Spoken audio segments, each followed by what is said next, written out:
কামুক পুরুষ বাগানের পাশ দিয়ে যাচ্ছে, বাগানে সুন্দর একটা পুষ্প দেখছে, আহা রজনীগন্ধা পুষ্প, আহা গো এই পুষ্পটা যদি আমার গণিকার কুফায় গুজে দিতে পারতাম, গণিকা মানে পতিতা, সে আমাকে আরো বেশি আদর করত। একটা প্রেমিক যাচ্ছে এইদিকে, বলছে আহা যদি এটি আমার প্রেমিকার চুলের কুফার মাঝে গুজে দিতে পারতাম, সে খুশি হয়ে আমাকে আরো আদর করত। একজন ভক্ত পাশ দিয়ে হেঁটে যাচ্ছে, ফুলটা দেখে বলছে আহা রজনীগন্ধা ফুলটা যদি আমার রাধারানীর চুলের কুফায় গুজে দিতে পারতাম। একই পুষ্প, মনোবৃত্তি এক একজনের এক এক রকম। আপনার মনোবৃত্তি কেমন? ওই মনোবৃত্তি হবে সঙ্গের প্রভাবে। যে যার সঙ্গ করে সে তার বর্ণ ধরে।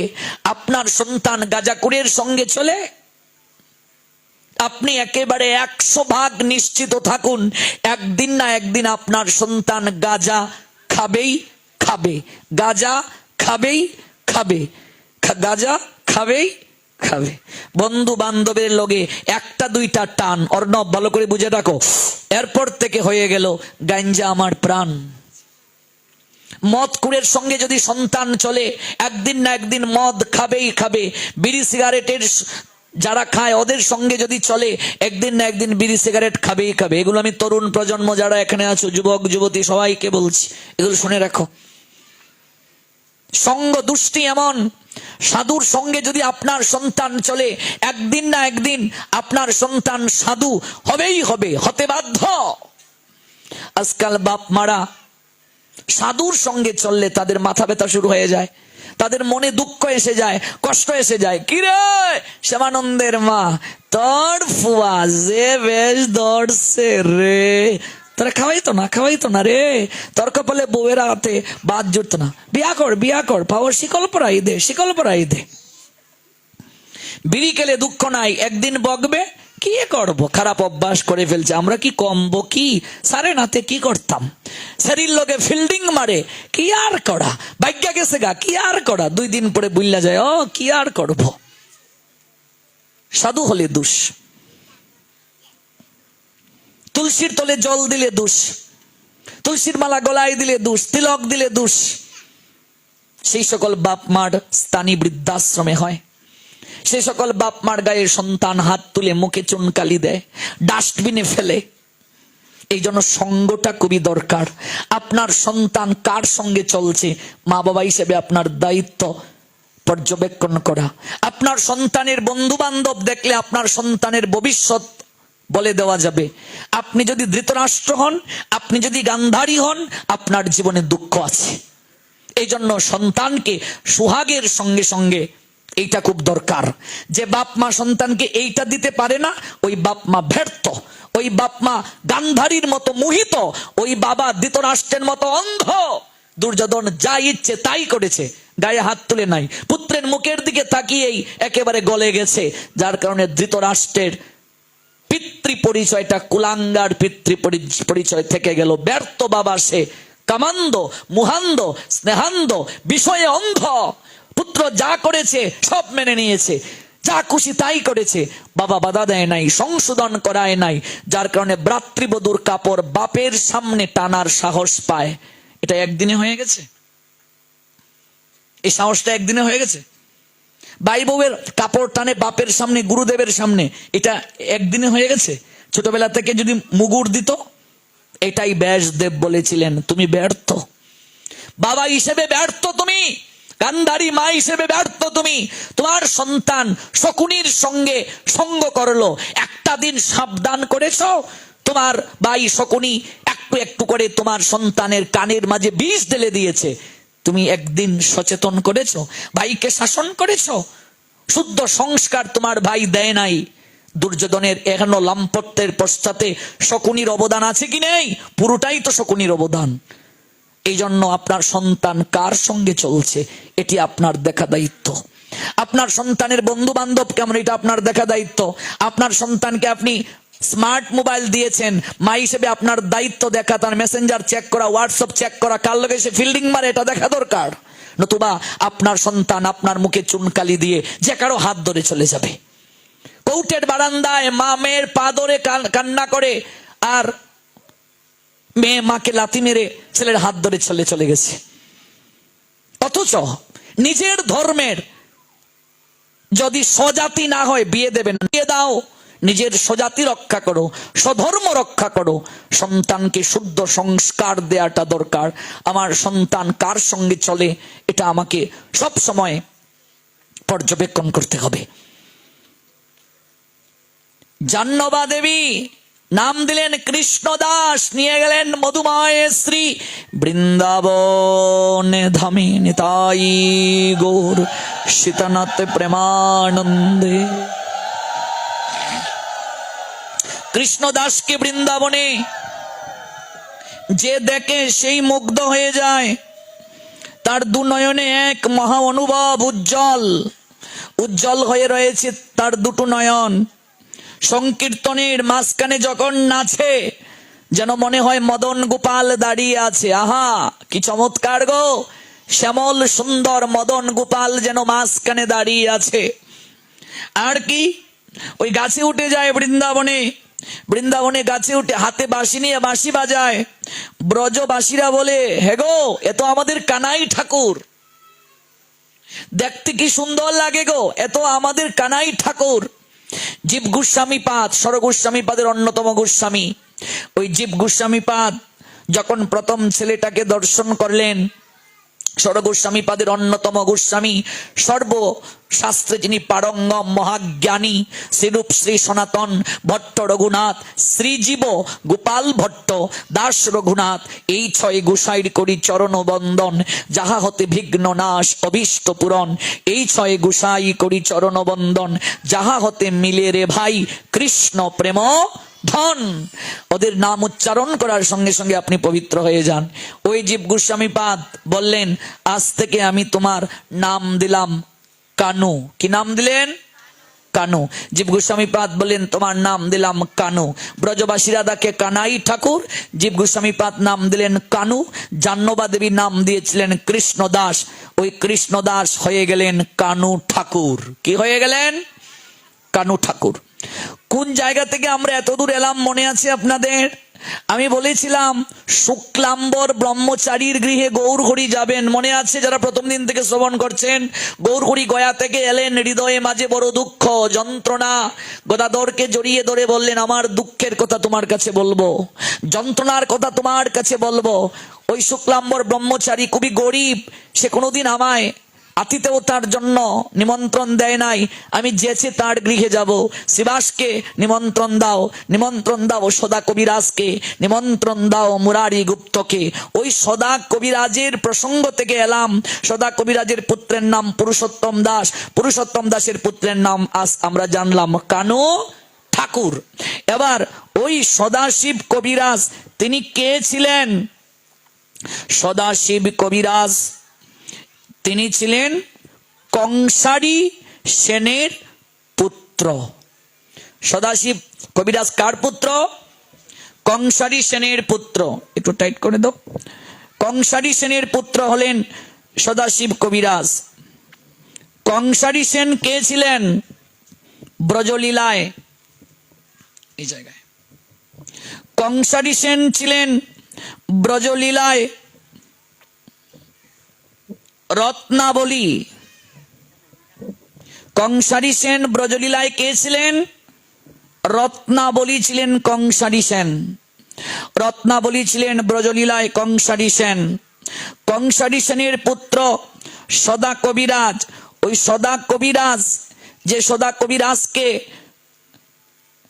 শুক্লাম্বর ব্রহ্মচারীর গৃহে যাওয়ার জন্য বলা হলো, যে সদাশিব কবিরাজের পুত্র পুরুষোত্তম, তার পুত্র কানু ঠাকুর আমরা জানলাম। ওই সদাশিব কবিরাজ ব্রজলীলায় কে ছিলেন? সদাশিব কবিরাজ ব্রজলীলায় ছিলেন চন্দ্রাবলী। চন্দ্রাবলীর নাম শুনেছ? ওই চন্দ্রাবলী ছিলেন সদাশিব কবিরাজ। ওই চন্দ্রাবলী এই কলিযুগে লীলায় পুষ্টি সাধন করার জন্য সদাশিব কবিরাজ রূপে আবির্ভূত হন চন্দ্রাবলী। চন্দ্রাবলী হলেন সদাশিব কবিরাজ। আর সদাশিব কবিরাজের পুত্র পুরুষোত্তম। পুরুষোত্তম ব্রজলীলায় কে ছিলেন? দেখি কার মনে আছে, আপনারা তো শ্রবণ করছেন। আমি বলেছি গতকাল, আগের কালও বলেছি। ইয়েস, দাম নামক গোবিন্দের সখা দাম। তাহলে আমরা তাদের ব্রজলীলায় কে কি ছিলেন সেটাও জানিয়ে দিলাম। পুরুষোত্তম ছিলেন দাম, পুরুষোত্তমের বাবা সদাশিব কবিরাজ, তিনি ছিলেন চন্দ্রাবলী। সদাশিব কবিরাজের পিতা কংসারী, তিনি ছিলেন ব্রজলীলায় স্বয়ং রত্নাবলী। কে ছিলেন? রত্নাবলী। এবার আসলেন কানু ঠাকুর। তো কানু ঠাকুর কে ছিলেন? কানু ঠাকুর কাহারো মতে তিনি দ্বাদশ গোপালের অন্যতম ছিলেন কানু ঠাকুর। এবার কানু ঠাকুরের প্রসঙ্গটা যেহেতু এসেছে, আমরা আর একটু শ্রবণ করে নেই, আপনারা জেনে আনন্দিত হবেন। ওই কানু ঠাকুর আমাদের এই বাংলাতেও এসেছিলেন। এই ঘটনাটা একটু আপনাদেরকে বলি। ওই কানু ঠাকুর যখন বৃন্দাবনে তিনি লীলাবিলাস করছেন, জীব গোস্বামী তার নাম দিলেন কানু ঠাকুর। ধীরে ধীরে কৈশোর থেকে তিনি যৌবনে পদার্পণ করলেন। ওই কানু ঠাকুর মদন মোহনের শ্রীমন্দিরে একদিন নৃত্য করছেন, চরণে নূপুর পরে নৃত্য করছেন, নূপুরের ধ্বনি শ্রবণ করাবেন প্রেমময়ী রাধারানীকে আর মদন মোহনকে। হঠাৎ তিনি দেখলেন তার চরণের নূপুর নাই, নূপুর কানা উদাও। কোথায় নূপুর? নূপুর তিনি খুঁজে পাচ্ছেন না। নূপুর গেল কোথায়? সংকীর্তনে নূপুর নেই। বৃন্দাবনের কীর্তন আনন্দে নাচছেন কানু ঠাকুর, ডান পায়ের নূপুরটি কষে পড়ল, চরণ থেকে কষে পড়ল। হঠাৎ কোথায় নূপুর? কেউ খুঁজে পেল না। বৃন্দাবনের সব জায়গায় নূপুর খোঁজা হলো।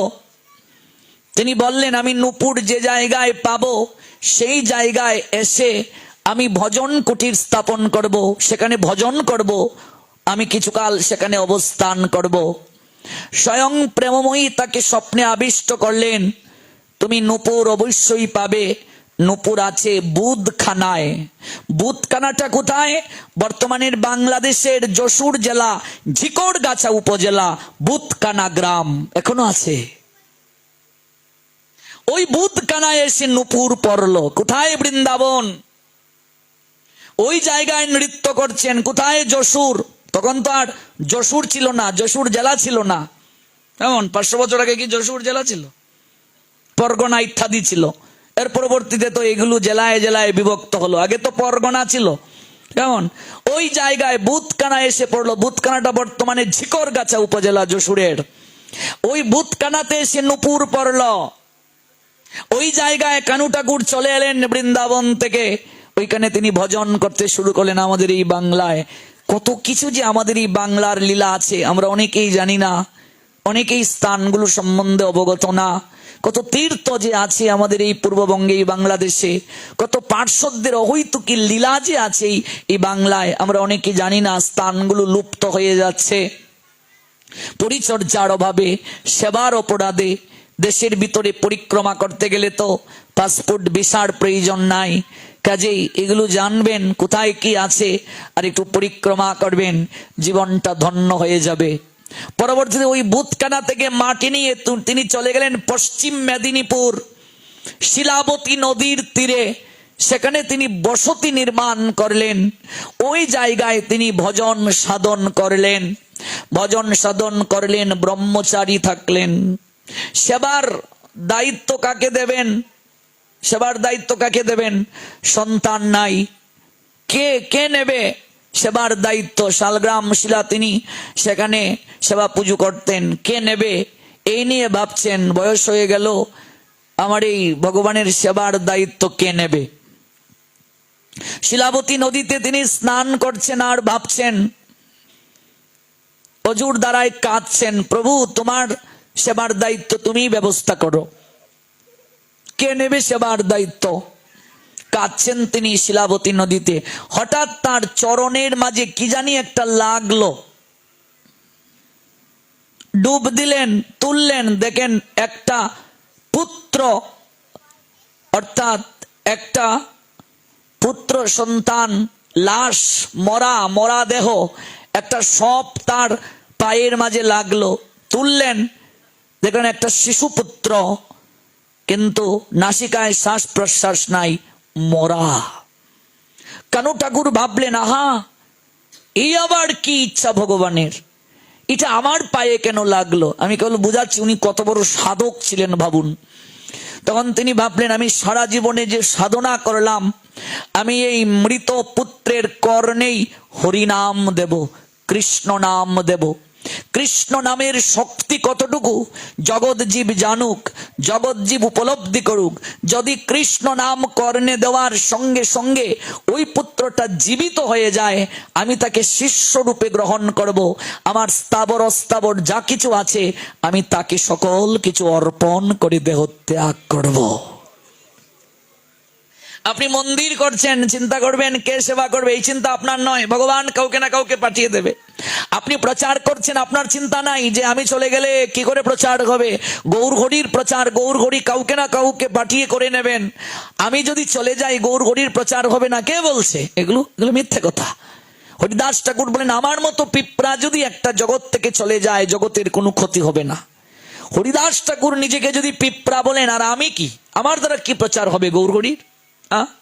আমার হেন এক কীট যদি চলে গেল, পৃথিবীর কাহাহানি হইল। আমার মতো একটা কীট, একটা পিপিলিকা যদি জগৎ থেকে চলে যায়, হরিদাস ঠাকুর বলেন পৃথিবীর কোনো ক্ষতি হবে না।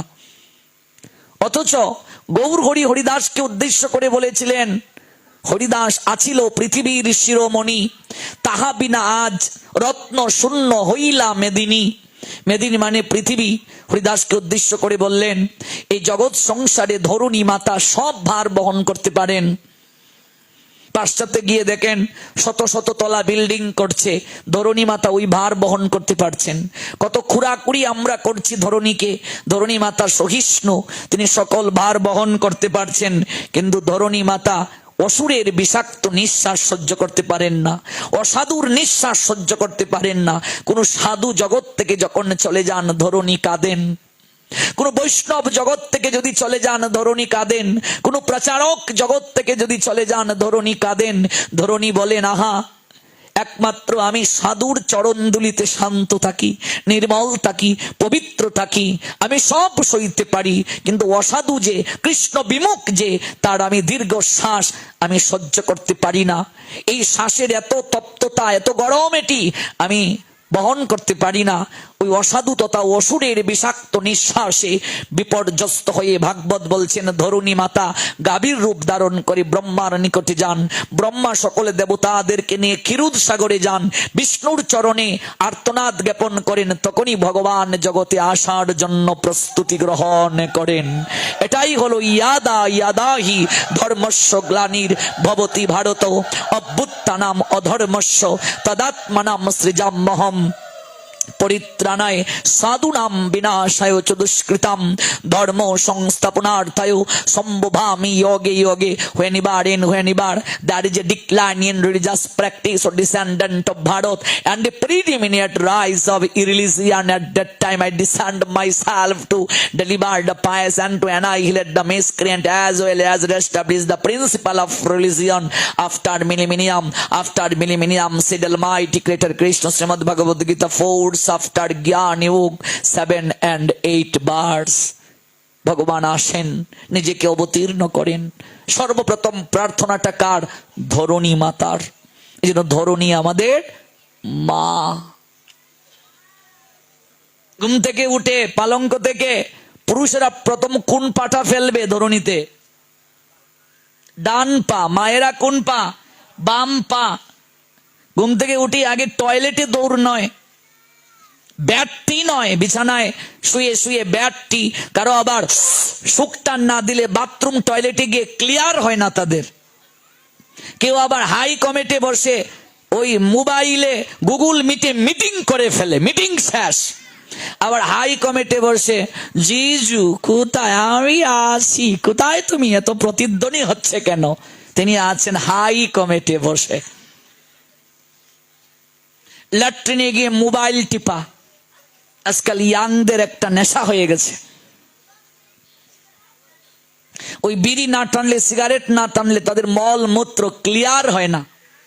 এই জন্য ঘুম থেকে উঠে আগে টয়লেটে দৌড় নয়, ওয়াশরুমে দৌড় নয়। দৌড়বেন, বেশি ব্যাগ হলে দৌড়বেন, কিন্তু প্রণামটা দিয়ে যান।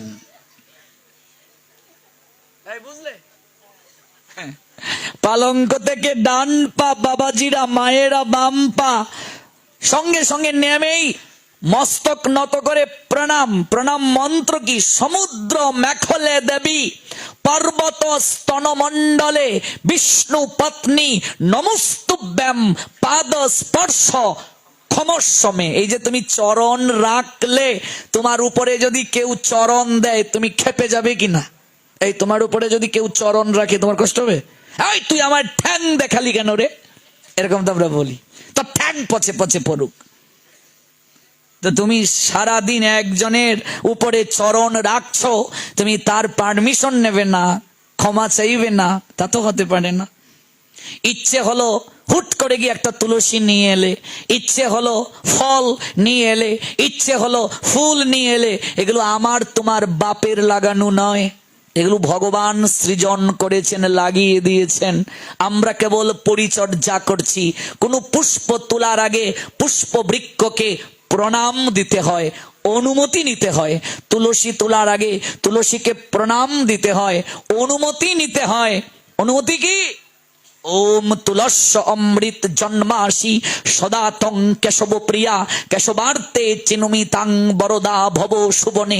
বাংলা অর্থ কি? হে তুলসী, অমৃত থেকে তোমার জন্ম, তুমি কেশবের প্রিয়া, কেশবের সন্তুষ্টি বিধানের জন্য। কেশব কার নাম?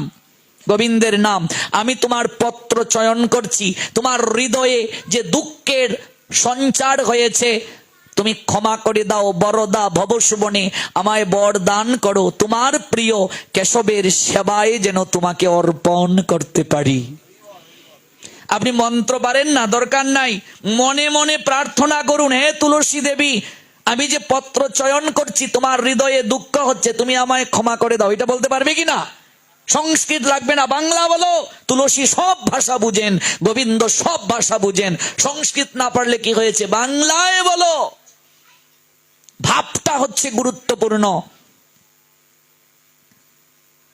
এটা হলো তুলসী পত্র তুলার মন্ত্র। এবার ক্ষমা চাওয়ার মন্ত্র বলো। ওম চয়ন উদ্ভব দুঃখং চজদ হৃদি তব বর্ততে তৎক্ষমস্য জগন্মাত বৃন্দা দেবী নমঃস্তুতে। আগের মন্ত্রটা কি? তুলসী পত্র তুলার মন্ত্র। এখনের মন্ত্রটা কি? ক্ষমা প্রার্থনার মন্ত্র। কোন কোন মন্ত্র বলতে হবে? গিয়েই তুলসী তুললে হবে না, আগে তুলসীর মূলে জল দিতে হবে। ওম গোবিন্দ বল্লভাং দেবীং ভক্ত চৈতন্য কারিণীম স্নাপয়ামি জগদ্ধাত্রীং কৃষ্ণ ভক্তি প্রদায়িনীম। তারপর প্রণাম দেও। ওম বৃন্দাওই তুলসী দেব্যই প্রিয়াওই কেশবস্য চ কৃষ্ণ ভক্তি প্রদে দেবী সত্যবত্তই নম নম। প্রদক্ষিণ করো। জানি কানি চপা পানি ব্রহ্ম হত্যা দিকানি চ তানি তানি প্রণশন্তি প্রদক্ষিণ পদে পদে। এবার পত্র তুলো। ওম তুলস্য অমৃত জন্মাসি সদাতং কেশব প্রিয়া কেশবার্থে চিন্মিতাং বরদা বব শুভনে। এবার ক্ষমা চাও। চয়ন উদ্ভব দুঃখং চজদ হৃদি তব বর্ততে তৎক্ষমস্য জগন্মাত বৃন্দা দেবী নমঃস্তুতে। তুমি বৃন্দা নাম ধরো, অঘটন ঘটাইতে পারো, সিদ্ধ মন্ত্র দিয়াছেন তোমাকে পৌর্ণমাসী। নম নম তুলসী, কৃষ্ণ প্রেয়সী, রাধা কৃষ্ণ সেবা পাবো এই অভিলাষী।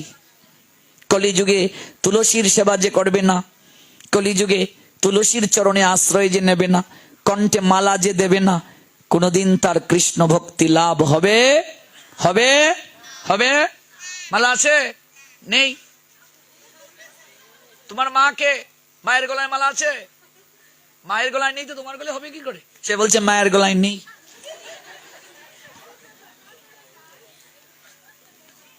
কণ্ঠে যদি তুলসীর মালা না থাকে, আপনার এই শরীর নিবেদন হবে না ভগবানের চরণে। আপনি 56 ব্যঞ্জন যদি রন্ধন করে দেন, যদি তুলসী না দেয়া হয়, এটি ভোগ হবে না, নিবেদন হবে না, প্রসাদ হবে না। আপনার শরীরে যদি তুলসী না থাকে, তাহলে কখনো আপনার এই শরীর ভগবানের সেবায় লাগবে না, আপনার প্রণাম গোবিন্দের কাছে যাবে না। এই জন্য তুলসী কণ্ঠে অবশ্যই ধারণ করতে হবে। এটা কলির ভজন, এটা কলিযুগের স্রষ্টা গৌরাঙ্গ সুন্দরের আদেশ। যার অধীনে আপনি থাকবেন, যে যুগ অবতারের অধীনে আপনি থাকবেন, আপনাকে তার আইন মানতে হবে। যে সরকারের অধীনে আপনি থাকবেন, সরকারের আইন আপনাকে মানতে হবে কিনা? নতুবা আপনি রাষ্ট্রে বাস করতে পারবেন না। এটা গৌর হরির বিধান, দিতেই হবে। হিন্দু মাত্রই কণ্ঠে মালা থাকবে। যে আমি মালা দিয়ে তো মিথ্যে কথা বলি, আমি কি মালা দিতে পারবো? আমি ব্যবসায়ী মানুষ, আমার মিথ্যে বলতে হয়, আমি কি মালা দিতে পারবো? হ্যাঁ, কেন পারবে না? মালা দিয়েই মিথ্যে কথা বলো, না দিয়েই মিথ্যে কথা বলো, মিথ্যে কথা বলা মহা পাপ কিনা? না এমন আছে মালা দিয়ে মিথ্যে বললে পাপ, নইলে পাপ না? মিথ্যে কথা বলাই পাপ। তাহলে মালা ধারণ করো, ওই মালাই দেখবে ধীরে ধীরে 100টা মিথ্যে বলতে একটা কমিয়ে দিয়েছে, তারপর আরেকটা কমিয়ে দিয়েছে। এক জন্মে না হোক কোনো এক জন্মে আপনি ভক্ত হয়ে যাবেন তুলসীর কৃপায়। জলে না নামিলে কেহ শিখে না সাঁতার, হাঁটিতে শিখে না কেহ না খেয়ে আছাড়, সাঁতার শিখিতে হলে আগে তবে নামো জলে। তুলসী কৃষ্ণের প্রিয়া। পুষ্প তুলবেন, সূর্য অস্ত গেলে কখনো কোনো বৃক্ষ থেকে ফল চয়ন করা যাবে? জানেন কি সেটি? সূর্য অস্ত গেলে কখনো কোনো পুষ্প বৃক্ষ থেকে চয়ন করা যাবে না, ফল চয়ন করা যাবে না। তুলসী পত্র কখনো চয়ন করা যাবে না, দূর্বা কখনো চয়ন করা যাবে, বিল্লপত্র কখনো চয়ন করা যাবে? এগুলো সূর্য অস্তের পূর্বে সকল কিছু করতে হবে। যে আমি 10টায় এলাম, আমি 10টায় করব না, আপনার কথা অনুসারে শাস্ত্র চলবে না। আপনি ট্রাফিক আইন যদি না মানেন, আপনার বিরুদ্ধে ফাইন হবে। আপনি যদি বলেন আমার ইচ্ছা মতো আমি গাড়ি চালাবো, গাড়িটা আমার না, হবে না। আপনার ইচ্ছা মতো গাড়ি চালালে হবে না, একটা রুল আছে। If you violate rule of regulation, of course punishment. তেমনি ভাবে ভগবান যে আইন দিয়েছেন, if you violate rule of regulation almighty, of course punishment any time in any situation causes the all part supreme being Krishna said অহংকার rod of oil, that is not root superior to me, everything rods upon me as pearls strung on thread. ভগবানের আইনটাই সর্বোচ্চ, এটা মানতে হবে, এটাই মান্যতা দেয়া প্রয়োজন, নতুবা হবে না। নামের শক্তি দেখুন, তুলসীর তলে যদি হরিনাম করেন অধিক কৃপা পাবেন। কর্ণমূলে নাম দেব, নামের মহিমা জগৎকে জানাবো। যদি ওই মন্ত্র হরে কৃষ্ণ মহামন্ত্র কর্ণে দেওয়ার পর ও জীবিত হয়ে যায়, তাহলে জগৎবাসী নামকে আরো শ্রদ্ধা ভরে গ্রহণ করবে। নামের এত শক্তি, কৃষ্ণ নামের এত শক্তি। কিন্তু এটা তো সবার মুখ দিয়ে বের হলে হবে না। কানু ঠাকুরের সেই যোগ্যতা ছিল, তাই বলে আমি কি পরে থাকবো না, আমিও করব। নাম করতে করতে করতে করতে আমার চিত্ত মার্জন হবে। আমি আবারও অনুরোধ করে বলছি, যাদের জপমালা না, কলির ভজন বড় সুজা, গঙ্গার জলে গঙ্গার পূজা, করির ভজন বড় সুজা, জেনা বুঝে বড় গাধা। আপনি নিন, এক মালাই করুন, জীবনটা ধন্য হয়ে যাবে। কানু ঠাকুর পুত্র সন্তানটিকে কুলে তুলে নিলেন, ডাঙ্গায় আনলেন। আহারে, কে তুই রে? এত জুতি শরীর থেকে বের হচ্ছে, আরে তুই মরলি কি করে রে? ও জলে ভাসতে ভাসতে এলে, আমার এখানে এসে আটকা পড়লে, আমার চরণে লাগলে। ওরে, ভগবান বুঝি ডাক শুনেছে রে, তিনি হয়তো কিছু চান, কিছু করতে চান, নইলে হবে না। নতুবা এটা কেন হবে? কোনো কার্য তখনই সংগঠিত হয়, তার পশ্চাতে কারণ থাকে। কানু ঠাকুর কাঁদতে কাঁদতে কৃষ্ণ নাম করে কর্ণে দিলেন, মৃত পুত্রের কর্ণে। কৃষ্ণ নামের শক্তি দেখুন। যখন পুত্রের কর্ণে কৃষ্ণ নাম দিলেন, পুত্রটা সঙ্গে সঙ্গে চোখ মেলে তাকালো। গৌর প্রেমানন্দে চোখ মেলে তাকালো।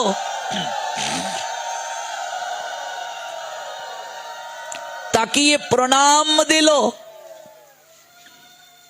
ওরে, কে তুই? কে তুই রে? কি করে মরলি? কিচ্ছু বলতে পারছে না। যাই হোক, তা আমি জেনে নেব। আজ থেকে তুই আমার সঙ্গে থাকবি। ওই আশ্রমের দায়িত্ব তোকে দেব, তোর নাম দিলাম আমি রামদাস। যা, তোর নাম দিলাম রামদাস। চারিদিকে ঘটনা ঘটে গেল। মৃত পুত্র বাঁচিয়ে নিয়েছে কানু ঠাকুর। ঘটনাটা ঘটলো কোথায়? পশ্চিম মেদিনীপুর, পশ্চিমবঙ্গ রাজ্য বর্তমান। ঘটনাটা কোথায় ঘটল? শিলাবতী নদীতে। চারিদিকে ছড়িয়ে গেল সংবাদ, সবাই দল বেঁধে আসলো দেখতে। সেখানে কিছু পণ্ডিত ব্রাহ্মণ ছিলেন, তাদের আগের মতো জনপ্রিয়তা নষ্ট হয়ে গেছে। সবাই কানু ঠাকুরের চরণে গিয়ে পড়ছে। ওদের বড় জ্বলছে, তাই ওরা ভাবছে আজকে একটু পরীক্ষা করব গিয়ে ঠাকুরকে। ওই সন্তান মনে হয় আদৌ জীবিত ছিল, আর ও কারিশমা জগতে সম্মান পাওয়ার জন্য প্রচার করেছে, চলো আমরা যাব। যে সময়টায় গেলেন ওই সময়টায় কাঁঠালের সিজন নয়। আচ্ছা বলুন তো, আশ্বিন কার্তিক মাসে কি কাঁঠাল হয় গাছে? কাঁঠাল পাকে, আম পাকে? তোমার কাছে, তোমার তো অনেক অলৌকিক ক্ষমতা শুনলাম, তুমি মৃত পুত্রকে বাঁচিয়ে নিয়েছো, তাই আমরা এসেছি। আমার কাঁঠাল সেবা করব তোমার কুটিরে, কাঁঠাল আর আম সেবা করাও। রামদাস গুরুদেবকে বলছেন, গুরুদেব এত বড় বিপদ পারে, তাহলে আমরাও তাকে প্রণাম করব, আমরাও তাকে আলিঙ্গন দেব, আমরাও তার চরণ বন্দনা করব, আমরাও স্বয়ং জগতে নামের মহিমা, কৃষ্ণ নামের মহিমা প্রচার করব, আমরাও প্রচার করব।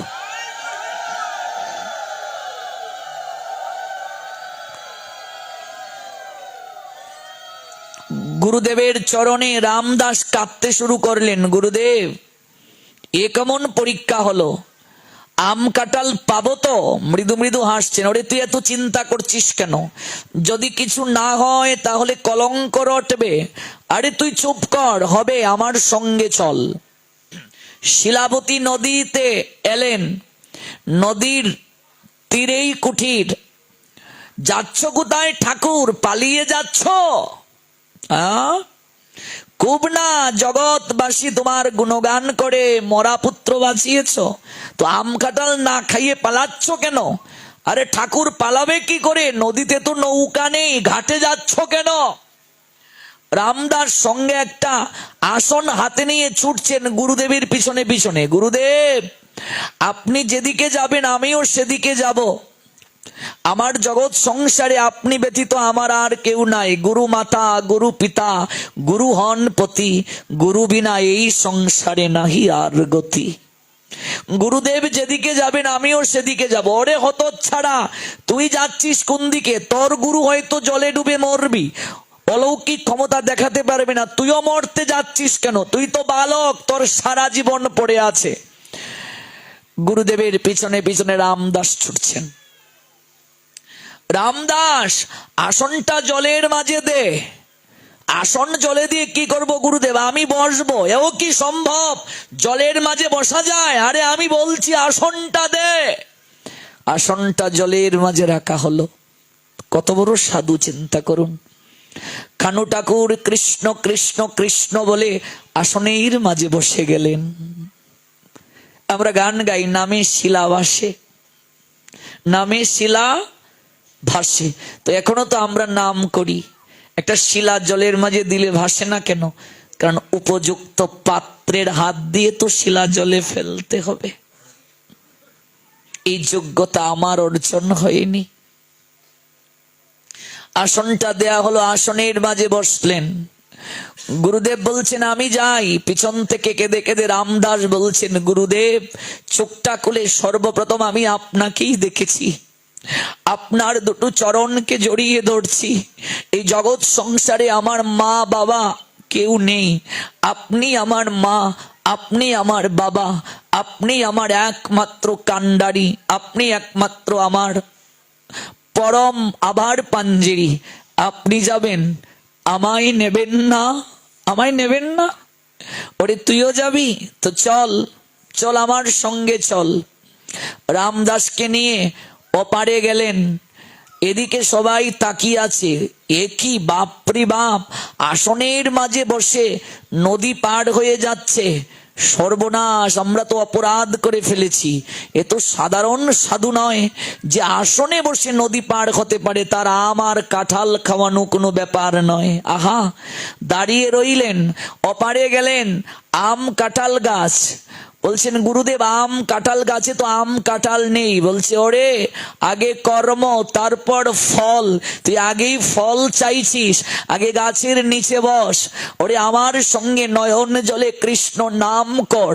মুখং করুতি বাচালং পঙ্গুং লঙ্ঘতে গিরিম ইয়াত কৃপা তমহং পরমানন্দ মাধবম। ওরে মাধবের যদি কৃপা হয়ে যায়, ওরে যে মুখ মানে বুবা, কথা বলতে পারে না, ও বাচাল হয়ে যায়, কথা বলতে পারে। ওরে মাধবের যদি কৃপা হয়ে যায়, পঙ্গু পর্বত অতিক্রম করতে পারে, যে চরণে ব্যথা, উপরে উঠতে পারে না, মাধব যদি কৃপা করে সে উপরে উঠে যায়, পাহাড়ের উপরে উঠে যায়। মুখং করুতি বাচালং, বুবা বাচাল হয়ে যায়। পঙ্গুং লঙ্ঘতে গিরিম, পঙ্গু গিরি অতিক্রম করতে পারে। বামন চন্দ্রিমা ধরতে পারে, পতঙ্গ অগ্নি নিবৃত করতে পারে, নিবারণ করতে পারে। ওরে একবার গাছের নিচে বস। সংসারী মানুষ তোর মতোই প্রথমে ফল চায়, ওরা কর্ম করতে চায় না, ফলের আশা করে। ওরে কর্ম যে করে ফল আপনা থেকেই পাওয়া যায়। ওরে নয়ন জলে কেঁদে কেঁদে কৃষ্ণ নাম কর, দেখবে গাছে কাঁঠাল নেই, কাঁঠাল পাবে, গাছে আম নেই, আম পাবে। কৃষ্ণ নাম কর, নামের দ্বারা সকল কিছু হবে। সাধ্য সাধন তত্ত্ব নামের দ্বারা হয়ে যায়। গৌর হরি জগৎকে দেখাচ্ছেন, ওরে কলিহত জীব, তোমাদের ভয় নাই, যে কৃষ্ণ নাম তোমাদের দিয়ে গেলাম, যা হওয়ার নয় কৃষ্ণ নামে তা হবে, যা পাওয়ার নয় কৃষ্ণ নামে তা পাবে। কেবল নয়নের জলে কায় মনোবাক্যে আর্তনাদ করো, কৃষ্ণ কৃষ্ণ কৃষ্ণ ডাকো, পাগলের নিয়ায় ডাকো, অবুজ বাচ্চার নিয়ায় ডাকো। কৃষ্ণ নাম করছেন শিষ্য রামদাস। চিত্তে কিছুটা সংশয়, চোখটা খুলছে আর গাছের দিকে তাকাচ্ছে, গুরুদেবের মুখের দিকে তাকাচ্ছে। গুরুদেব, নাম তো করছি, ফল তো গাছে কখনো ধরতে দেখছি না। ওরে বোকা, আকুল হয়ে ডাকতে পারছিস না? অবুঝ বাচ্চা যেভাবে ডাকে সেভাবে ডাক। অবুঝ বাচ্চা যেভাবে তার মাকে ডাকে, মা আমি কুলে উঠবো। মা খেলনা বাচ্চার হাতে ধরিয়ে দিয়ে বলে, বাবা একটু খেলা কর, আমি হাতের কাজটা সেরে আসি, তারপর তোকে কুলে তুলে নেব। বাচ্চা যদি খেলনা পেয়ে ভুলে যায়, মাকে আর না ডাকে, মা কখনো এসে তাকে আর কুলে তুলে নেয় না। বাচ্চা যদি খেলনা ছুঁড়ে ফেলে, মাকে ডাকতে থাকে, ও মা আমি কুলে উঠবো, বাবা একটু খেলা কর না, আমি কাজটা সেরে আসি। মা এরপরও আসে না। বাচ্চা যখন হাউমাউ করে মামা বলে কাঁদতে থাকে, মা তখন দৌড়ে আসে রান্নাঘর থেকে, হাতের কাজটা ফেলে আসে, আয় রে সোনা আমার কুলে আয়, তুই এমন করে কাঁদিস না, আমি কাজটা পরে করব, আমি তোকে কুলে নিতে চাই, আয় আয় আয়। মা যখন এসে বাচ্চাকে কুলে তুলে নেয়, বাচ্চা কান্না থামিয়ে দেয়। ওরে রামদাস, এই কলিযুগে এমন করে যদি কেউ কাঁদে, কৃষ্ণ নাম করে, স্বয়ং কৃষ্ণ তার মনোবাঞ্ছা পূরণ না করে থাকতে পারে না রে রামদাস। ওরে এমন করে ডাকতে হয় রে, এমন করে কাঁদতে হয় রে। ওরে ডাক, কৃষ্ণ বলে অশ্রু বিসর্জন কর, ওরে কৃষ্ণ বলে মধুর স্বরে ডাক, দেখবে জীবন ধন্য হয়ে যাবে। রামদাস ডাকছেন, কৃষ্ণ নাম করছেন কানু ঠাকুর। কৃষ্ণ নাম করতে করতে নয়ন জলে গড়াগড়ি দিচ্ছেন। হঠাৎ রামদাস ডাকছেন, গুরুদেব তাকিয়ে দেখুন, কি সুন্দর আম গাছে আম দেখা যাচ্ছে, কাঁঠাল গাছে কাঁঠাল দেখা যাচ্ছে। গুরুদেব আপনার আপনার সাধনার শক্তি আমায় বিস্মিত করেছে। গুরুদেব আপনার সাধনার শক্তি আমায় বিস্মিত করেছে। রামদাস চয়ন কর, প্রণাম দে, কাঁঠাল চয়ন কর, আম চয়ন কর, পুতলি বাঁধ, নিয়ে যেতে হবে। পুতলিটা বেঁধে নদীর কিনারায় রামদাস এসে দাঁড়ালো। আসনটা পাত, আমি বসি। রামদাস বলছে, গুরুদেব আমি আপনার পিছনে বসবো, কিন্তু একটা আপনার কাছে আমার ভিক্ষা আছে। গুরুদেব আজকে আপনি আসন পেতে সামনে আছেন, আমি পিছনে, তাই নদী পার হয়ে যাচ্ছি। কিন্তু গুরুদেব যেদিন আপনি লীলা শেষ করে চলে যাবেন আমি যে একা হয়ে যাব। গুরুদেব যেদিন ভবের ঘাটে গিয়ে আমি দাঁড়াবো সেদিন কি করে ওই ভব নদী আমি পার হব? গুরুদেব আজ আমার মনে সংশয় জাগছে। ওরে ওরে রামদাস, তোর যেদিন দেহ পিঞ্জিরা থেকে প্রাণ পাখিটা উড়াল দিয়ে ভব নদীর ঘাটে গিয়ে দাঁড়াবে সেদিন কি করে তুই পার হবে? কাঁদতে কাঁদতে রামদাস দাঁড়িয়ে রইল। গুরুদেব আপনি কিছু বলুন। গুরুদেব আজ যেভাবে আপনি আসনে বসে পিছনে আমাকে তুলে নদী পার করিয়ে নিচ্ছেন, কথা দেন যেদিন ভবের ঘাটে গিয়ে দাঁড়াবো সেদিনও আপনি পারেন যে একাকিত্ব এসে গ্রাস করবে। ওরে রামদাস যথার্থ শিষ্য, গুরুদেব চলে গেলে ও গুরু হারা হয়ে না রে, সেবা থেকেও বঞ্চিত হয়ে না রে।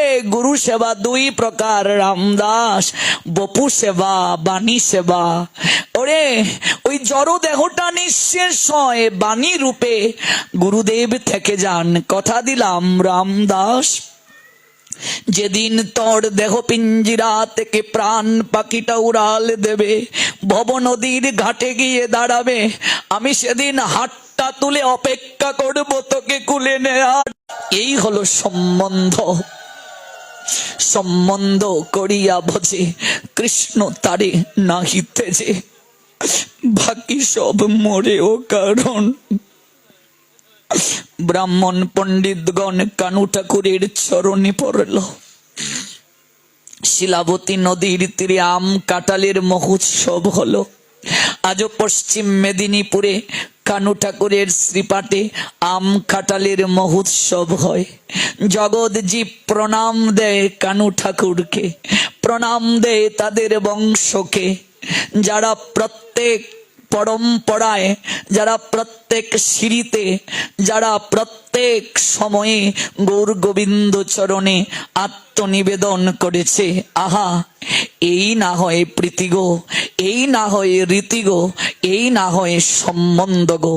ধন্য কানু ঠাকুর, ধন্য কানু ঠাকুর, ধন্য কানু ঠাকুরের পিতা পুরুষোত্তম দাস, ধন্য পুরুষোত্তম দাসের পিতা সদাশিব কবিরাজ, ধন্য সদাশিব কবিরাজের পিতা কংসারী সেন। সদাশিব কবিরাজের প্রসঙ্গ থেকে আমরা এত দূর গেলাম, প্রসঙ্গক্রমে আপনাদেরকে অনেক কথা শ্রবণ করালাম। চলে আসুন সদাশিব কবিরাজের প্রসঙ্গে। লিখলেন স্বয়ং আচার্যগণ, বৈষ্ণব বন্ধনা রচয়িতা শ্রী দেবকী নন্দন দাস। গতকাল যার কথা বললাম চাপাল গোপাল, ওই দেবকী নন্দন দাস তিনি পুরুষোত্তম ঠাকুরের শিষ্য রূপে পরিচয় প্রদান করছেন। সদাশিব কবিরাজ বন্ধ এক মনে, নিরন্তর প্রেমে উন্মাদ, বাহ্য নাহি জানে ইষ্টদেব বন্ধু শ্রী পুরুষোত্তম নাম। কে কহিতে পারে তার গুণ অনুপাম, সর্বগুণহীন যে তাহারে দয়া করে, আপনার সহজ করুণা শক্তি বলে। সপ্তম বৎসর যার শ্রীকৃষ্ণ উন্মাদ, ভুবন মোহন নৃত্য শক্তি অগাধ। শ্রী কংসারী সেন বন্ধু সেন শ্রীবল্লভ দেবকীনন্দন দাস বর্ণনা করলেন। চৈতন্য চরিতামৃত আমাদেরকে সদাশিব কবিরাজের প্রসঙ্গে জানালেন, জগৎ জীবকে অনুভব আনয়ন করিয়ে দিলেন।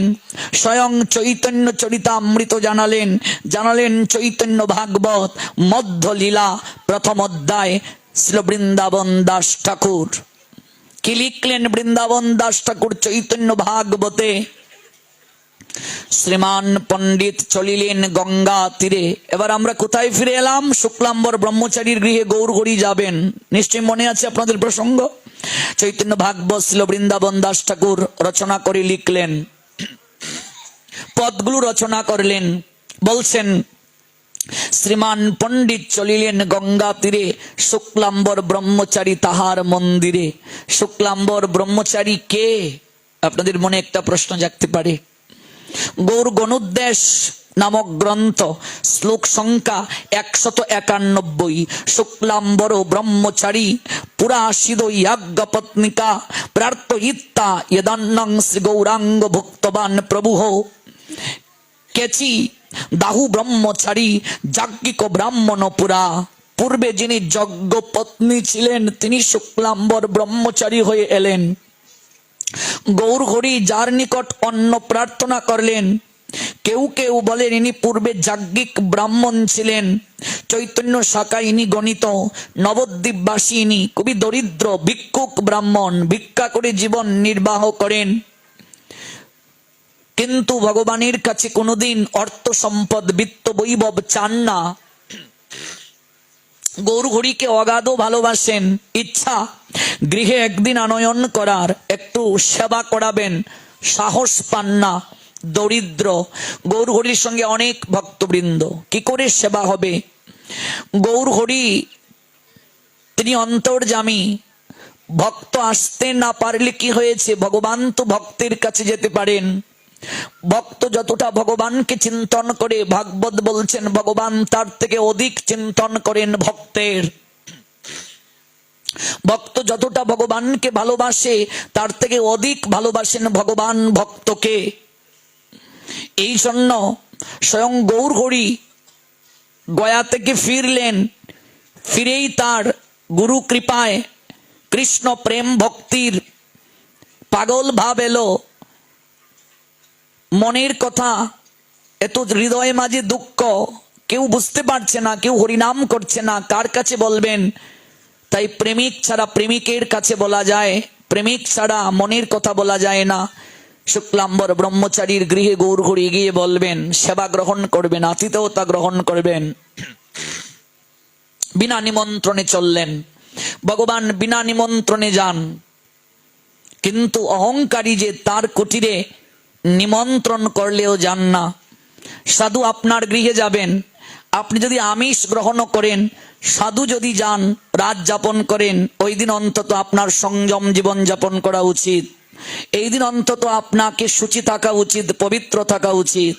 আপনি যে বিছানায় ঘুমাবেন সাধুকে সেটি দিতে পারবেন না। অন্তত সামর্থ্য না থাকে বিছানার কাপড়টা ধুয়ে দিন, পবিত্র করে দিন, গৃহের মঙ্গল হবে। সাধু সদাচার জীবন পালন করেন, সাধু পবিত্র জীবন যাপন করেন। শুক্লাম্বর ব্রহ্মচারী তিনি সাধারণ সাধু নয়, উত্তম অধিকারী সাধু। তার গৃহে বিনা নিমন্ত্রণে যাচ্ছেন। কারণ কি? প্রেমার ভক্তি যার হৃদয়ে আছে, ভগবান সেই প্রেম আর ভক্তি গ্রহণ করার জন্য তার কুটিরে যান, তার নৈকট্যে যান, যেচে যান, ভিক্ষা চান। কই দুর্যোধনের ঘরে তো গেলেন না। দুর্যোধন অট্টালিকায় থাকতে বলল গোবিন্দকে, কত ব্যঞ্জনাদি রন্ধন করালো গোবিন্দকে সেবা দেবে, গেলেন না গোবিন্দ। বলেন কি করে যাব দুর্যোধন?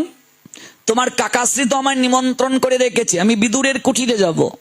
অথচ বিদুর নিমন্ত্রণই করে নাই, বিনা নিমন্ত্রণে চলে গেলেন।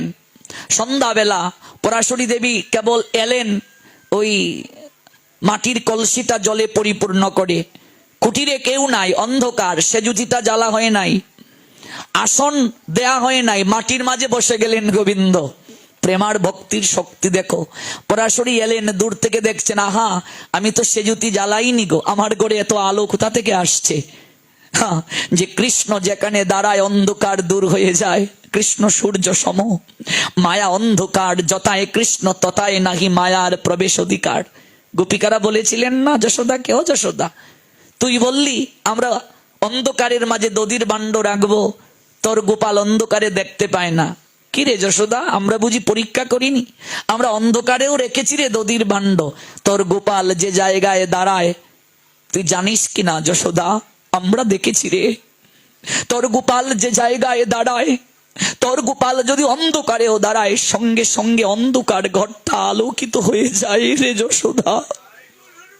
আর শাস্ত্রকার বললেন, ওই কৃষ্ণের যথার্থ ভক্ত যে, সে যে গ্রামে আসে, যে পাড়ায় আসে, যে ঘরে আসে, অজ্ঞান জনিত অন্ধকার যার হৃদয়ে আসে, হৃদয়ে আসা মানে কি, যে ভক্ত শুদ্ধ ভক্তকে হৃদয় দিয়ে চিন্তন করে হরিকথা শুনে হৃদয়ে যে আসে কৃষ্ণের শুদ্ধ ভক্ত, তার অজ্ঞান জনিত ওই হৃদয় গৃহটা আলোকিত হয়ে যায়, জ্ঞানের আলোয় আলোকিত হয়ে যায়। যশোদা, আমরা কত চেষ্টা করেছি রে, কৃষ্ণ যেখানে দাঁড়ায় অন্ধকার ঘরটা আলো হয়ে যায়। কৃষ্ণ সূর্য সম, মায়া অন্ধকার, যতায় কৃষ্ণ ততায় নাহি মায়ার প্রবেশ অধিকার। কৃষ্ণ যেখানে দাঁড়ান মায়া সেখানে থাকতে পারে না। মায়া অন্ধকার, মায়া ত্রিগুণাত্মিকা, এই মায়াকে সহজে জয় করা যায় না। কে জয় করতে পারে? কৃষ্ণ চরণ দুটো যে আঁকড়ে ধরেছে সে জয় করতে পারে। কৃষ্ণ চরণ জড়িয়ে না ধরলে, কৃষ্ণ চরণ আঁকড়ে না ধরলে মায়াকে জয় করা যায় না। বিদুরের কুটিরে গেলেন, হ্যাঁ, সেখানে কলার খোসা খেলেন। আপনারা এই লীলা জানেন, আমরা এই লীলায় যাচ্ছি না। বিদুরের কুটিরে গিয়ে বিনা নিমন্ত্রণে কলার খোসা খেলেন, কলার সার অংশ নয়, পরাশরী কলার কুসাটা গোবিন্দের মুখে তুলে দিয়েছিলেন আর সার ফেলে দিয়েছিলেন। গোবিন্দ আপন মনে খেলেন বিনা নিমন্ত্রণে। কিসের কারণে? প্রেম আছে বলে, ভক্তি আছে বলে, শ্রদ্ধা আছে বলে। নয়নের জলে পদ প্রক্ষালন করে দিলেন। ও বাসুদেব, এ তো আমার পরম সৌভাগ্য। ব্রহ্মাদি দেবতারা ধ্যানে যাকে পায় না, সাধনায় যাকে পায় না, আজ সে বিনা নিমন্ত্রণে কুটিরে কি সেবা দেব? শূন্য মুখে তো বিদায় দিতে পারি না। গড়ের এক কোণে দেখলেন আদা পাকা কলা, পাকে নাই ভালো করে। ওই কলাটা আনলেন, পাত্রের মাঝে রাখলেন। কলার খোসাটা আমরা ছাড়িয়ে ফেলে দিই না মা, আর শাঁটটা খাই। পরাশরী গোবিন্দের দিকে তাকিয়ে মুগ্ধ হয়ে গেলেন। ওই শাঁটটা ফেলে দিলেন আর খোসাটা, অর্ধ পাকা খোসা, গোবিন্দের মুখের মাঝে তুলে দিলেন। গোবিন্দ পরাশরীর দিকে তাকিয়ে দেখছেন, তার নয়ন থেকে ঝরঝর করে জল ঝরছে। মন থেকে যেন পরাশরী বুঝাচ্ছেন, খাও খাও বাসুদেব, দ্বারকার রাজভোগ আমার কাছে নাই, কিন্তু আমি যে তোমায় সেবা দিচ্ছি, হৃদয়ে প্রেম আর ভক্তি মাখিয়ে দিচ্ছি বাসুদেব। খাও খাও বাসুদেব, খাও না, হৃদয়ের প্রেমার ভক্তি আমি মাখিয়ে দিচ্ছি, খাও খাও বাসুদেব, খাও খাও খাও, প্রেমার ভক্তি মাখিয়ে দিচ্ছি বাসুদেব, খাও খাও। গ্রহণ করতে শুরু করলেন, কলার খোসা গ্রহণ করতে শুরু করলেন। বিদুর দূর থেকে দাঁড়িয়ে আছেন, রাজভোগ নিয়ে এসেছিলেন। ও পরাশরী, কি করলে? এই বদনে ননি মাখন তুলে দেয় যশোদা। ভক্তগণ, কসকসে কলার বাকল তুলে দিলে, তোমার হৃদয়ে মায়া নাই? তুমি নিষ্ঠুর, মমতাহীন। তুমি কি করে আদা পাকা ওই কলার কুসা গোবিন্দের মুখে তুলে দিলে? পরাশরী সম্বিত ফিরে পেল। আমি কি করলাম, কি করলাম, আমি কি করলাম, কি করলাম আমি? চরণে পড়ে কাঁদছেন।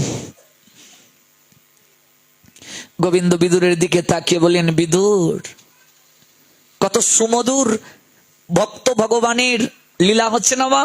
বলছেন কত সুমধুর আস্বাদন হচ্ছে, আর তুমি এসে বাধা দিলে। কি ভাবছো তুমি আমি খাওয়ার কাঙ্গাল? দুর্যোধনের কুটিরে কেন থাকলাম না, কেন এলাম? আমি খাওয়ার কাঙ্গাল? ওরে, আমি কলা খাই না, ছোলা খাই না, আমি ভক্তের হৃদয়ের ভাবটা গ্রহণ করি। ভক্তের হৃদয়ের ভাব, প্রেম ভক্তিটা গ্রহণ করি। প্রেমের কাছে ভগবান পরাভূত, প্রেমময় তিনি, প্রেম পুরুষোত্তম তিনি। আজ তাই বিনা নিমন্ত্রণে শুক্লাম্বরের কুটিরে যাচ্ছেন। শ্রীমান পণ্ডিত চলিলেন গঙ্গা তীরে, শুক্লাম্বর ব্রহ্মচারী তাহার মন্দিরে। শুনিয়া এই সব কথা প্রভু গদাধর, শুক্লাম্বর গৃহের প্রতি চলিলা সত্তর। গদাধর তিনি গিয়ে লুকিয়ে রইলেন শুক্লাম্বরের কুঠিরের দরজার আড়ালে। গদাধরকে গৌরহরি যাওয়ার জন্য বলেননি, নিমন্ত্রণ দেননি, পরীক্ষা করছিলেন, কিন্তু গদাধর সবার আগে দরজার আড়ালে গিয়ে লুকালেন। কি আখ্যান কৃষ্ণের কহেন শুনি গিয়া, থাকিলেন শুক্লাম্বরের গৃহে লুকাইয়া। সদাশিব মুরারি শ্রীমান শুক্লাম্বর, মিলিলা সকল যত প্রেমে অনুচর। এই জায়গায় সদাশিব আছে কি নাই? ওই সদাশিবের কথা আপনাদেরকে শোনালাম, তার বংশের কথা শোনালাম। সদাশিব মুরারি, মুরারিকে ত্রেতা যুগের হনুমান। মুরারি গুপ্ত হয়ে এলেন। কোথায় জন্ম নিলেন? বাংলাদেশ, সিলেট, ওসমানীনগর উপজেলা, তাজপুর, গুপ্তপাড়া। ওই হনুমান জন্ম নিলেন মুরারি গুপ্ত হয়ে আমাদের সিলেটে। একদিন ওই মুরারি গুপ্তের কথা আপনাদেরকে শোনাবো। আর কে এলেন সেখানে? এলেন স্বয়ং শ্রীবাস। সদাশিব মুরারি শ্রীমান শুক্লাম্বর, মিলিলা সকল যত প্রেমী অনুচর। হেনকালে বিশ্বম্বর দ্বিজরাজ, আসিয়া মিলিলা হেতা বৈষ্ণব সমাজ। সকল বৈষ্ণব মণ্ডলীরা এসে শুক্লাম্বরের গৃহে সামনে দাঁড়ালেন। গদাধর দরজার আড়ালে রইলেন। গদাধর কেন দরজার আড়ালে লুকাইয়ে রইলেন? আর কোনোদিন শুক্লাম্বর নিমন্ত্রণ করে নাই। এত ভক্তকে কি করে সেবা দেবে?